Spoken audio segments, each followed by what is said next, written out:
আমার মনে হয় সবকিছু মিলিয়ে এই সাফের এই টুর্নামেন্টগুলি অত্যন্ত শক্ত ভূমিকা পালন করে আমাদের মেয়েদের পুল ক্রিয়েট করতে, সেটাকে স্ট্রেংথেন করার জন্য, একটি সুযোগ দেওয়ার জন্য, এবং একই সাথে পুরো রিজনের মহিলা দলগুলির ক্রিয়েশনে অত্যন্ত গুরুত্বপূর্ণ ভূমিকা পালন করে। আপনি জানেন যে এবার এফসি কোয়ালিফায়ার্সে দক্ষিণ এশিয়া থেকে দুটি দল বাংলাদেশ এবং ভারত কোয়ালিফাই করেছে, এবং একই সাথে নেপাল চমৎকার খেলেছে, মানে আলটিমেটলি টাই ব্রেকারে হেরে যায়, but they perform very well, এবং তারা সিঙ্গেল টিম হিসেবে সর্বাধিক গোল করেছে। সো আমার মনে হয় সবকিছু মিলিয়ে এই সাফের এই টুর্নামেন্টগুলি অত্যন্ত শক্ত ভূমিকা পালন করে আমাদের মেয়েদের পুল ক্রিয়েট করতে।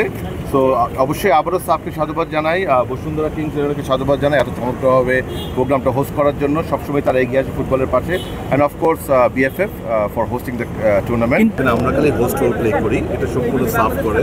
সো এই ব্যাপারে আপনি সাফ থেকে জানতে পারবেন, বাট আমাদের তরফ থেকে আমরা বিশ্বাস করি, যেহেতু আজকে ফার্স্ট খেলা শুরু হয়েছে এবং একটা ভালো রেজাল্ট দিয়ে শুরু হয়েছে, আমি মনে করি সন্ধ্যার দিকে যে খেলাগুলি হবে, স্পেশালি বাংলাদেশের দলের খেলায়, আমি বিশ্বাস করি আরও আস্তে আস্তে আপনি দেখবেন ভালো কার্ড আসবে ইনশাআল্লাহ।